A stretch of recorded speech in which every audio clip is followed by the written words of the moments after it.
She turned around, first thing she said was, "You got a girlfriend?" I said, "No." That night we met up, we went to like the little river, and from that point, we was together every day. And like everything was good until it wasn't. You know, I just got right up. I was angry. And I told her, walked into the bathroom, and said, "It's time for you to go." Did you call her and tell her you were on your way, or she just showed up there? She was there. Okay. So you showed up, and what happened? And I got out, walked up, and she said, "What's up with you?" And she like did something and just started walking. That's when I started firing. Tuesday, December 20th, 2022. Melbourne, Florida. 5 days before Christmas, most people in this town are thinking about wrapping paper in last-minute grocery runs. 23-year-old Sha'Dayla Johnson is thinking about something much simpler: getting to work on time. She finishes getting ready, says goodbye to her father, Ty, walks out the front door of the home they share on Culver Circle. She has no idea someone is waiting for her. By the time first responders arrive, she's lying on the carport floor. Her father is on his knees beside her, screaming into a phone that won't fix what's already happened. Melbourne 911, what's the address of the emergency? Culver Circle, Melbourne, Florida. What's going on there? Culver Circle, Melbourne, Florida. Somebody been shot.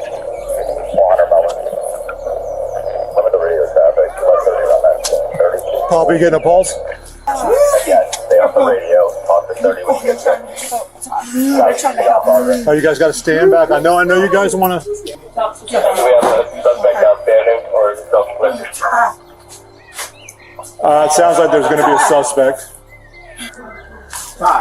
Hey, does anybody on the street here have cameras that you guys know of? Sir, you have possible suspects by... Come over here. Come over here with me, okay? Welcome to Caught in the Web True Crime Stories.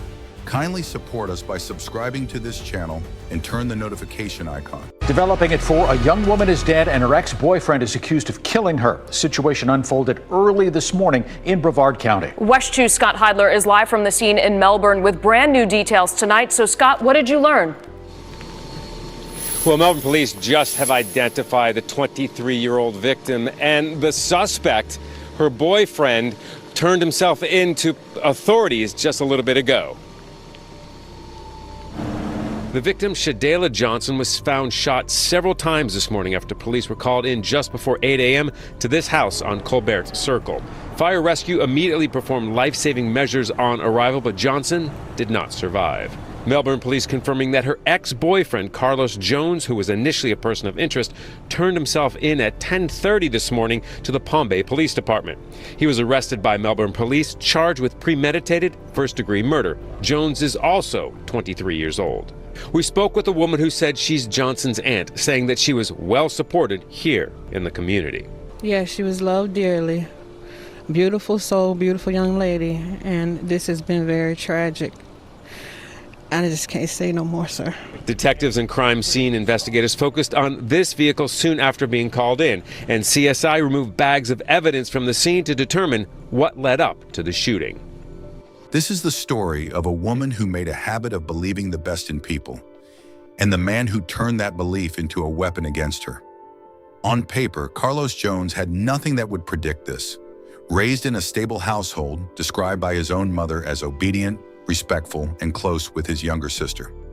He stood 6'3", a natural athlete who played football and basketball growing up, talented enough to land a scholarship at Highland Community College in Illinois, a Division I junior college program.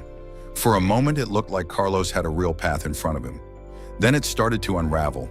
He struggled to adjust during his one season at Highland and left the program early, telling people back home that it just wasn't the right fit.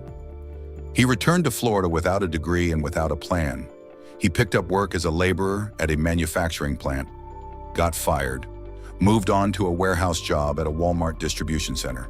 No school, no trade, no forward motion. That drift put him at odds with his father, who believed his son was capable of far more. The arguments got louder and more frequent until one blowout ended with Carlos being told to leave the house for good. Now he had no degree, no direction, and nowhere to sleep. That's the version of Carlos Jones that walked into Sha'Dayla Johnson's life in July of 2022. People who knew Sha'Dayla describe her the same way, again and again. She saw the good in everyone. She was a lifter, not a judge. The kind of person who'd give a stranger the benefit of the doubt before she'd ever assume the worst. That instinct is exactly what Carlos needed. Within weeks of meeting him, Sha'Dayla learned he was sleeping in his car. His relationship with his father too damaged for him to go home. Rather than walk away, she did what came naturally to her. She tried to help. Her best friend Tamia later said Sha'Dayla saw Carlos as a wounded bird, someone who just needed one person willing to stick around. And by every account from people close to the relationship, Carlos knew exactly how to play that role. Abandoned, misunderstood, in need of someone who wouldn't give up on him. It worked. They moved in together fast. And just as fast, things turned ugly. By the 5-month mark, arguments were routine. Still, Sha'Dayla held on to hope. He has a pure heart, she told a friend, underneath the ugly, broken shell of a human. She wanted to believe it, but the controlling behavior and the verbal abuse kept piling up, and slowly she started to realize the man she thought she could fix was never going to be fixed by her. The breaking point came 4 days before Thanksgiving, and it would turn out to be a preview of something far worse. Sunday, November 20th. An argument between the two of them spun out of control. Sha'Dayla grabbed a kitchen knife and told Carlos not to come any closer. Police were called. Carlos told officers he feared she was going to hurt him. Sha'Dayla didn't deny picking up the knife, but the full picture painted something closer to a woman trying to keep a threatening man at a distance. Not the aggressor Carlos made her out to be. Officers arrested her anyway, on a charge of aggravated assault. 9 days later, prosecutors quietly dropped it. The paperwork doesn't explain why, but a fast dismissal like that usually means the case wasn't holding together in the first place. What matters isn't the arrest itself, it's what it revealed. This relationship had deteriorated to the point where police were now involved. Sha'Dayla ended things and moved back in with her father. Carlos didn't take the hint. He flooded her phone with calls and messages, hostile, relentless, vulgar. She ignored every one of them. She thought about filing for a restraining order, but she just started a new job she loved, and she didn't want to ask for time off so soon after starting. So she put it off. She never got the chance to revisit that decision. Exactly 1 month after that police call, Sha'Dayla walked out her front door and found Carlos Jones standing in her driveway. He'd blocked her car in. He was angry, and he had a 9mm handgun. As she turned to get back inside, he opened fire. Her father heard the shots from inside the house and ran for the door. By the time he reached it, Carlos was gone, and his daughter was on the ground. Hello, fire rescue. Yeah, we need the ambulance out here. Okay. Where's here? Where are you? Yeah, I'm in Culver Circle. Okay, and what's going on there? What's wrong? Somebody been shot. That's all I can answer. Okay. So I have to go. All right. Do me a favor. Yes. Clear the parking lot. Yes. Clear the parking lot. Do me a favor. That's my daughter. I got you going in the over. parking lot. All right. I got a female down. You got several gunshots. Hey, sir. Do me a favor. Get everybody out here. I'm trying to help you. Sorry. Go ahead. What was the last part of the tail end? Do we have suspect information or was self-inflicted? We're still getting that. You might work, you not get suspect. Who was here? Who was here when this happened? I wasn't here. Keep it out or no? Who was here? I don't Anybody? don't know. We're trying to get suspect information. Soon security arrest. Hey, who did this? Security arrest. Hey, sir. What's going on? Who did this? Come talk to me. You got about 8 DSW. I understand. Erica. I understand. I'm trying to help her. Erica. What happened? How long did it happen? Erica. I was at Evanston. You just heard the shot. How many shots? I heard about 10. I heard about 10. 10? Yeah. Okay. Do you know if you had a car? I didn't see the fire. He killed me. Okay, he killed me. Shot, baby. Kill that, baby.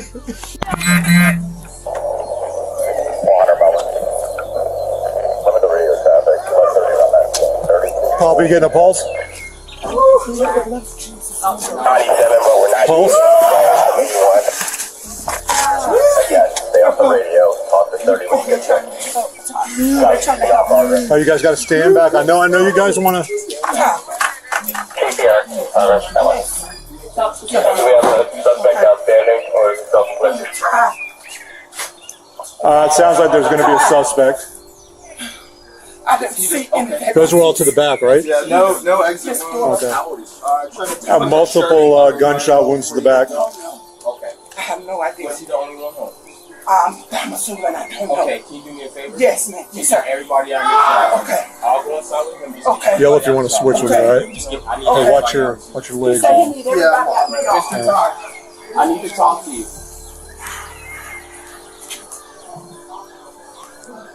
Todd. Hey, does anybody on the street here have cameras that you guys know of? Come over here. Come here. Come over here. Ty, please. Ty, come over here with me, okay? Ty. John Culver. What is his name? Ty. Investigators moved fast. A nearby worker had seen a black Nissan speed away from the scene right after the gunfire. Flock camera footage picked up the same car, registered to Carlos Jones. They already did that. They already shot. They shot somebody? Yeah. You killed them? They don't know yet. They're looking good. So the car, just so I'm clear, where did the car, it came from this side? The car came from that street, went off down to the right. So it's a black Nissan, all black rims, black tents, and black car. Did you notice if it was an Altima or a Maxima? It was Altima? Yeah, they came out from that street and turned on to that way and took off that way. Like a new one? I would probably say maybe like 2014. Yeah, that's about accurate. How you doing, Officer Helms? I'm good, man. Crazy morning, huh? It's about to get some coffee. For real, bro. You know? Me and the guys were walking around here, getting everything started, and 6 shots. Bam, bam, bam, bam, bam. This is crazy. Yeah, man. From Culver East. Yeah, I'm going to have some people come talk. You guys going to be here all day? Yeah. I appreciate it. Yeah. Thanks, guys. All right, let me get back to work, and I'll send somebody over. Around 11 a.m. that same morning, Carlos walked into the Palm Bay Police Department on his own and turned himself in. He didn't ask for a lawyer. He asked to talk. What followed is one of the most unsettling interrogation tapes in recent Florida true crime history. Not because of what Carlos said, but how he said it. Hours after killing a 23-year-old woman, he was relaxed, chatty, cracking jokes with the female officer processing him, asking her age, telling her he'd take her on a date sometime. Another agency was going to come here just to talk to you, kind of get an idea. What happened? Okay. I'm gonna be sitting right here. This ain't like the thing I've seen on like. Oh yeah, this ain't no crime. This isn't like television, man. Unfortunately. Damn, that should have just, instead of doing some wicked stuff, I should have came and worked for y'all. Man. See? A little chill, man. Like, I would have been cool with catching suspects, you know? Mm-hmm. But when y'all find out what happened, y'all probably have to be. Well, as soon as they get here, then we'll go from there. Yeah, y'all about to find out, man. Okay. So, I gotta go to the meeting in like 10 minutes anyway, so. Where the lady cop at? Who? The lady cop. You want all tests? Yeah. She's floating around here somewhere. I want to talk to her. Can you bring her? Let me see if I can find her. What's up? Hey, listen, I just wanted to talk to you. Oh, okay. Go for it. What's up? What ethnicity you from? I'm a bunch of stuff. For real? Yep. Is that your only tattoo? I think that. No, I have multiple. I have like 8 or 9. For real. Mm-hmm. Yeah. So you don't know what you know, like what they tell you? We've just got little bits and pieces here and there. We don't even know everything. For real? Mm-hmm. You said you're 23? Yeah. How old are you? Hmm? How old are you? Old enough. Would you date a 23-year-old? No. That's a serious question. You wouldn't? No. You won't have to date not. me. You don't have to date me. No, in general. Just a no. No? No. I'm mature though. You can't tell. You could be. When you seem chill, I would take you on a date. I really would take you on a date, like, I promise you. You go to free dates, beach, and probably like sip some wine at my place. Yeah. I would do that, yeah. Definitely would. You got that nice black hair too. Like, Thank you. I ain't even trying to boost you up right now, like I'm serious. No, you're good. I wish I would have met you before. I mean, it's a good thing that you didn't. Why? Because it usually would have been, usually when people see me, it's, them getting arrested. I'm talking about in like the grocery store or something. Grocery store? I would have definitely approached you in the grocery store. Definitely. I'm flattered. What's your favorite color? Red? It is. Really? Yep. Does your sister get along with them? Or not so much? Yeah, she do. You said she lives with them. I never really got along with anybody else. Hmm? I never really got along with anybody. In your family? Or just anybody you meet? Yeah. Why? Yes, sir. What's up? What, you said why? Yeah, why? I got a personality that changes. Like, Mhm. it changes. You mean like as you grow or, different people, different Just like- personality? Just a different personality. Like, one You day don't I have can one be- best friend? Other than your cousin? Nah. No? Nope. Nobody that you kick it with or Nah. just talk to? When I say I lost everybody, I lost everybody. When? Like at what point? What point? When I got back from college. When you got back from Illinois? Yeah. Did you keep in touch with anybody when you were gone? Yeah. Oh, you did? Yeah. And then you came back and things just changed? Yeah, they all changed. So, it is what it is. Yeah. It's only once Melbourne homicide detectives take over the interview and read him his rights that the tone shifts, and the real confession begins. Carlos admitted to it all. He told detectives he'd bought the gun days earlier, out of habit. He said he woke up that morning and simply decided it was the day. He described shooting Sha'Dayla as she walked toward her front door. He estimates 15 rounds. And when asked if he had a plan beyond her, his answer was chilling. He'd wanted to kill her father too, and only the timing stopped him. Did you? Yeah. You had to go back and get credits? I didn't. They just let me pass. Well, that's good. Hey. Hello. How are you?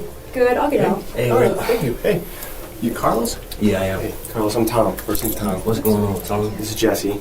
Hi. How you doing, Jesse? Good, how are you? Does that belong to you? Yeah, it does. Oh, okay. All right. Well, My phone picking other stuff in it. It don't even matter. they gave you some snacks. Hooked you up with snacks. Yeah, they hooked me up, man. They hooked me up. 2 bags. So we're detectives from Melbourne, and we're down here to talk to you. You came into the Palm Bay Police Department. They contacted us, and that's why we're here today to talk with you. You came down. You are in handcuffs. Because you're in handcuffs, I'm required to read you Miranda, so I'm going to go through all that so to let you know your rights. Okay. I'd love to answer your questions about. We'll get to all that. I'll try to answer anything I can, and give you that platform, and we'll go from there. I'm going to read you from a card, pretty standard. You watch TV, you see Miranda rights and all that. Have you seen that before in the past? Yeah. So I get that.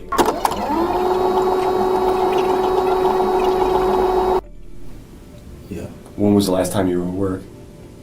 Today. Today? Yeah. What time did you leave work? Like 10 something. 10 o'clock? I think so. 10 o'clock.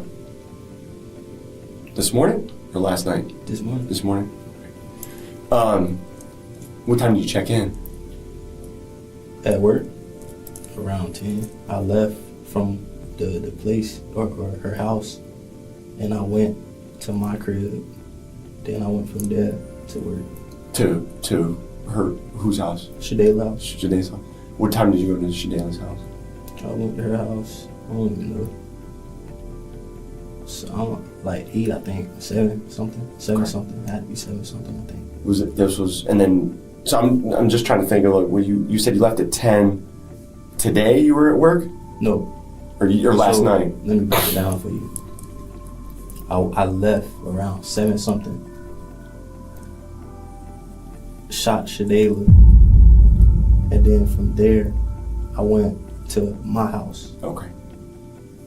And then from my house, I went to work. What brought you down to Palm Bay PD?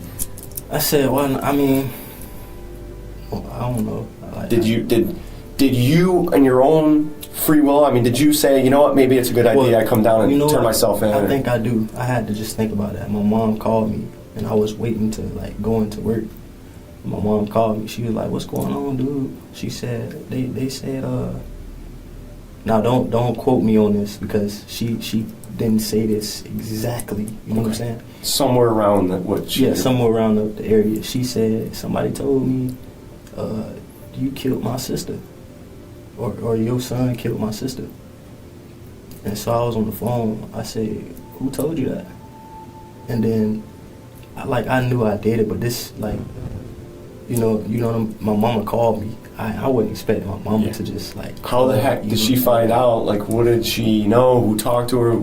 Did she tell you who talked to her? She said sister. So her sister. Your mom's sister? No.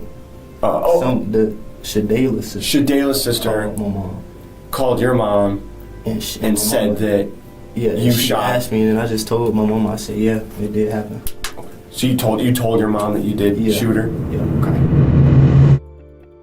You just told me there's been a fire inside of you for a long time, and people don't just do something for no reason at all. So let's talk about that. So how long you been dating Sha'Dayla? Going on 5 months. And how did you guys end up meeting? I met her at Aldi's. She used to work at Aldi's. The Melbourne one or the one in Rockledge? Oh, the Rock. Okay. Yeah. What did she do there? Well, so she would just be at the counter, checking out the people, and then she'd be at the shelves, and I would come in there and grab my stuff. I might say something here and there. I might be like, "Yo, I like your nails." Another time I come in there, "Oh, you ain't got your nails on." Just like saucing up a little bit. Yeah. And so I had broke up with another girl, and I don't know what it is about when I break up with a girl, because my relationships with everybody is just, it's not good. Okay. So it's girls see that and they just attracted to me for some reason. And it is what it is. And Sha'Dayla seen me across the stove, and she had she peeped me, and I looked at her. We both caught eyes. Yeah. So she went and walked up the stove, and as I was getting my stuff to walk out, and I was like, "Yeah, she wanted me to talk to her." So she walked in front of me. I said, "How you doing?" She turned around. First thing she said was, "You got a girlfriend?" I said, "No." That night we met up. We went to the little river, and from that point, we was together every day, and everything was good until it wasn't. When did it take the turn? The night she pulled a knife on me. That was a couple weeks ago? November 20th. Where was that? Where did that happen at? At my apartment. In Cocoa? Nah. West Melbourne? Yeah. West Melbourne. I think you had an address on West Melbourne. If you want to know why, you want to know why? Yeah, please. So I was supposed to go with her that day, the day prior to that, to see her friend that went off to the military. And she went off to the military, and I was supposed to go with Sha'Dayla, but I was with my cousin for the whole day. And I'm coming back home. It's like 7 o'clock. I'm coming back home, and I think she was mad at me for something I said to her. Like, I guess I was being insensitive, and she was upset about it. And so I'm like, okay, cool, whatever. I'm gonna just, go on and let her just, So I come, she's still mad. So I'm coming home, and I got her location, so I'm checking her location. And she gone. She headed to go see her friend. Now, I'm supposed to be with her. Yeah. And so I said, whatever, I ain't gonna text.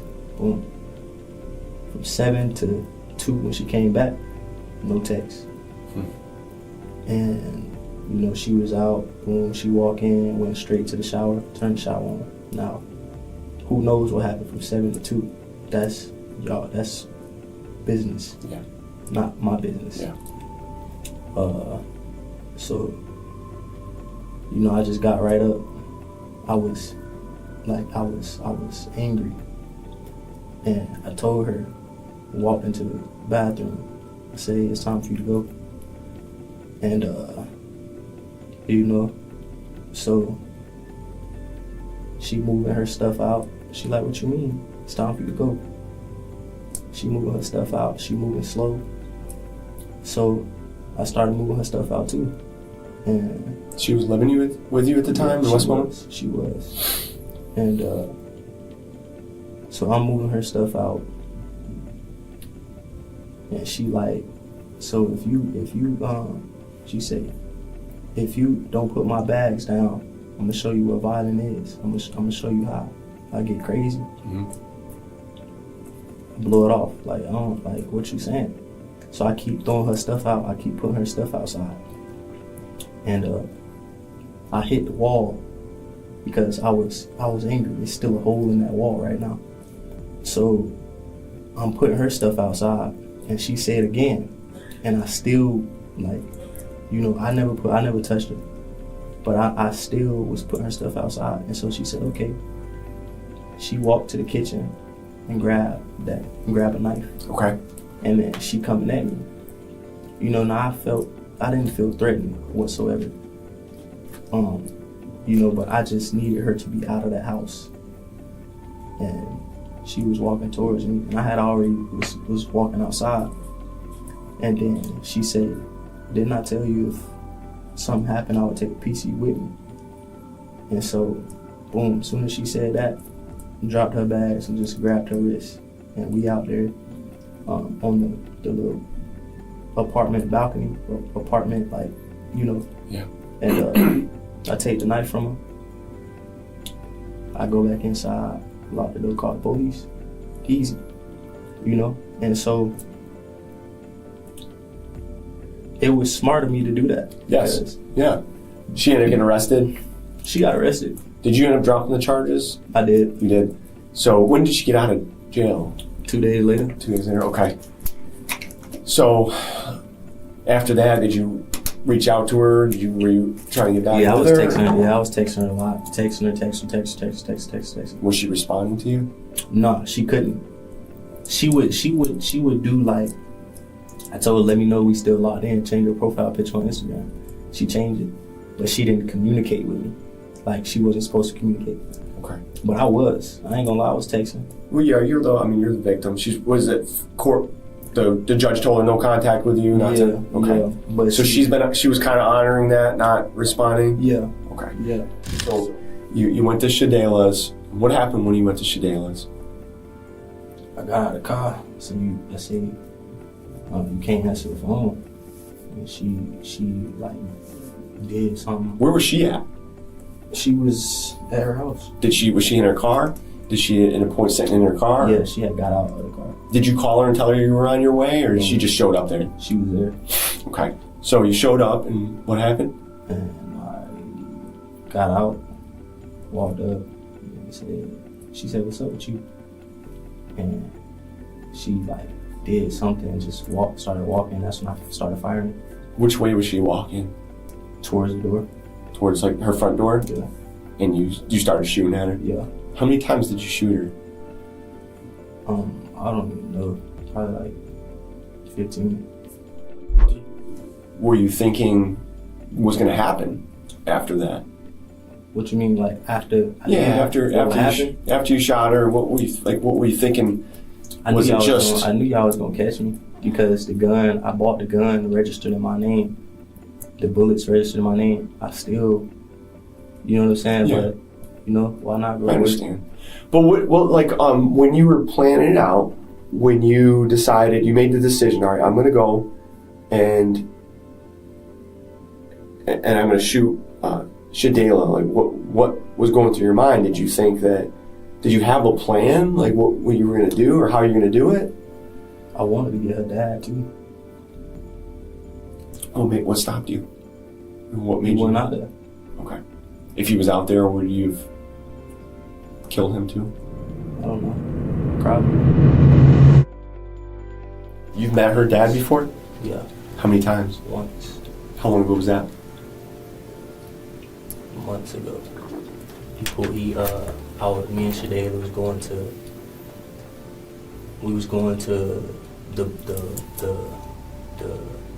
the mall in Orlando, and he just looked at me and was like, "Take care of my daughter." And so I was like we was just looking at each other for a little bit, and then I smiled and I was like, "Okay." And I shook his hand, and that was the only time I met him. At what point did you make that decision? Like, hey, I'm gonna drive there. I'm gonna shoot and kill her. Well, because when did you make that decision? Okay, because I can't answer that. I don't know, but I know I just got angry because she told me about everything her dad had said, and I was not wrong for anything I did. I was not wrong. You know what I'm saying? So, did you buy the gun back on Monday when you went to get it and waited that 3 days? Did you buy that with the purpose of shooting her? No. What did you buy it for? Just to have it. I like guns. I had it. And you know I had a gun before, but I sold it because I was living in my car. I needed money. So I would have already had my gun. But what made you, like, at what point did you realize, all right, I'm gonna go and shoot her? Like, when did you make that decision? Was it days ago, hours ago? And I literally woke up. You woke up and? I was asleep, woke up, and it was I just woke up. And you made the decision that today's the day, I'm gonna go out and go through that. And I was, and you know, I don't know if you believe in God or not, but I prayed about, like, you know, trying to, like, and it's not to say that he the one that caused it, but I did it. Yeah. You know, I woke up and just said, man, you know, really what else I got to lose? So if you could go back and do today all over again, would you have done it again? Would I do it again? Would you do it again? If I'm being honest, I probably would have did with her dad. And not her? Both of them. Both of them? Okay. Some people have remorse. Some people feel bad about what they did. And some people say, well, they stick to their guns and they're like, well, this is a decision I made for whatever reason, you know, for the anger, for being upset. And so that I want to know that. I want to know, was it something, you know, do you have remorse now? Do you feel like, hey, you know, maybe I should have thought about it more? Or do you feel confident in what you did and you're satisfied with it? Remorse, like I shouldn't have done that. I took somebody's life. Somebody that I loved. You know what I'm saying? I think maybe when I'm sitting in prison, I think maybe that's when I like feel it, but right now I don't feel nothing. I understand. Yeah, that's a lot to process. I get it. I'm not crazy though. Like, don't think I'm crazy. No, not at all. I just, like I said, I'm just looking for details. That's all. You think I'm crazy? I don't think you're crazy. What you think? You're pretty damn smart to me. I think you're I mean, some things. listen, if you wanted my honest opinion, do I think this was a bad decision? Absolutely. Absolutely. But it wasn't my decision, it was your decision. Can I get out of these cuffs? Because, like, it's like, I'm not going to do nothing. No, I understand. We're going to wrap it up here in a little bit, and we'll try to make it a little more comfortable for you. Were you on any medication, drugs, alcohol when this happened? And this was a decision you made on your own? Nobody's help? Nobody. Did anybody persuade you, convince you? Nobody. Promise you anything for doing this? Nobody promised me. Nobody convinced me. Nothing like that. Okay. This was me. So, as I said, we'd be straight up with you. Yeah. You obviously you're in handcuffs, so you know the deal. You know what's going to happen. You're going to be charged with it. I mean, you made the decision to do it. Yeah. And I think you owned up to it. I appreciate that. And like I said, there's always a story. And whether or not we don't all maybe agree with it, we don't think that it's justifiable. But that's a decision that you made, and I think you were able to explain why you did it. I can't relate, obviously. I've never had to deal with that. But I appreciate you talking with us. I appreciate you. I'm sure eventually, like you said, you're smart enough to know. I'm sure when you're sitting in jail, you're going to be thinking about it, and who knows what's going to happen, a couple days from now or whatever. Maybe the most disturbing exchange comes when detectives ask if he feels remorse. I shouldn't have done that. I took somebody's life. Somebody that I loved, he says, before adding, almost as an afterthought, that maybe he'll feel it once he's sitting in prison. Right now, he says, he feels nothing. Asked if he'd do it differently given the chance, Carlos said he'd have gone after her father too. By the end of the interview, he'd confessed to the murder, drawn a map to the weapon, and admitted he had no regrets in the moment. Officers recovered his clothing from a dumpster near his apartment and the gun from a nearby storm drain. Carlos Jones was formally charged and booked into Brevard County Jail. More than 8 months after Sha'Dayla was killed in her own driveway, a jury reached its verdict: guilty of second-degree murder while discharging a firearm. Prosecutors had pushed for first-degree, premeditated murder, and while jurors stopped short of that charge, the conviction still carried a life sentence. Carlos Jones will spend the rest of his life behind bars. What makes Carlos Jones so unsettling isn't that he fits a pattern, it's that he doesn't. No criminal record, no documented history of violence, a stable upbringing, and real opportunities that a lot of people never get. And yet the evidence tells a story of intention, not impulse. He didn't run into Sha'Dayla by chance that morning. He armed himself, drove to her home, and confronted her as she was leaving for work. Minutes later, she'd been shot multiple times. Listen to how he talks about himself in that interrogation room. He describes losing every relationship in his life after coming home from college. But he never once says, "I pushed people away," or "I made mistakes." Every time the blame lands somewhere else, on the people around him, on Sha'Dayla, even briefly on God. That's the pattern worth sitting with, not a monster with a visible history of violence, but a man who never learned to see his own hand in anything that went wrong, until the one time it mattered most. And the cruelest irony of this case is that the very thing that made Sha'Dayla who she was, her compassion, her refusal to give up on people, is what pulled her into his orbit in the first place. She saw someone struggling and chose kindness over caution. That wasn't a flaw, it was one of her best qualities. It's also exactly what Carlos used to get close enough to end her life. Sha'Dayla Johnson wanted to help someone who couldn't be helped. Her father lost his daughter on his own front step 5 days before Christmas.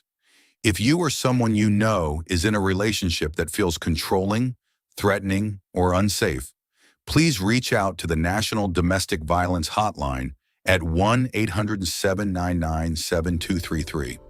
You are not obligated to fix someone at the cost of your own safety. If this story affected you, hit subscribe. We cover cases like this every week, and it's viewers like you who keep this community going. Sha'Dayla's story deserves to be remembered. Thank you for watching.